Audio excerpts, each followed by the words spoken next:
is Monday.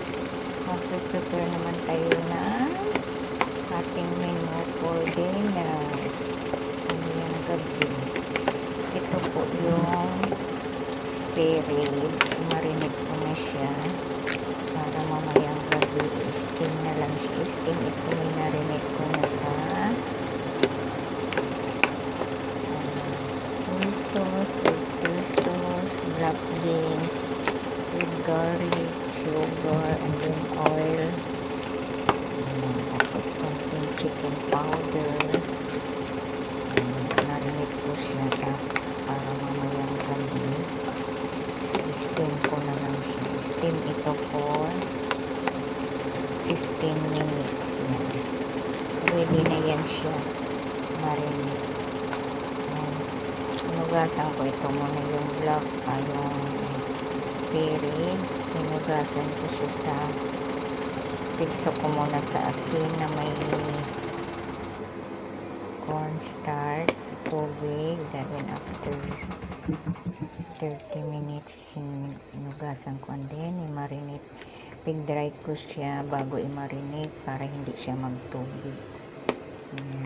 Marinate sa soy sauce, oyster sauce, konting sugar, konting asin, at saka yung cornstarch, oil.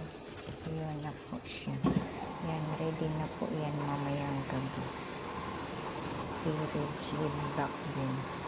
Ito naman po ay ang beef. Gagawa naman tayo ng beef chew. Marinate ko naman ito siya.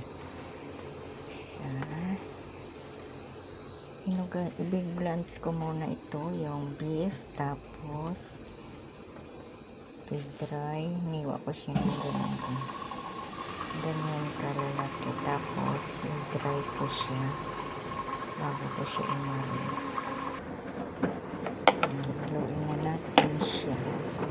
Yan, marinate na natin. Haluin ko na siya. Mamayang gabi. Ilulutuin. Ready na siya sa magluto na mamayang gabi. Na-marinate ko na siya kasi para yung lasa mag-absorb doon sa beef, sa meat. Yan, para malasa. Kasi pag lutuin siya direct, hindi marinate ng matagal. At least, ako nagmamarinate ako mga 2 hours or 3 hours siya. Lutuin. Lagyan natin ito mamaya ng radish. Beef chew. Favorite ito ng bata. Ayan, guys. Ayan. See? Ready na. Ito yung dish natin mamayang gabi. Beef chew at saka steam spare ribs. Ayan.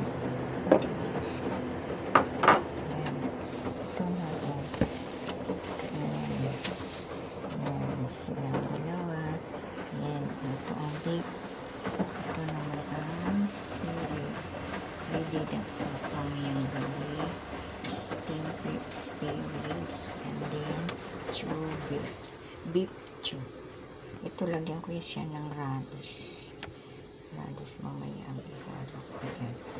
Okay guys, thank you so much sa pagsama sa akin sa pag-prepare ng aking menu para mamayang gabi sa dinner. God bless you all. Bye-bye.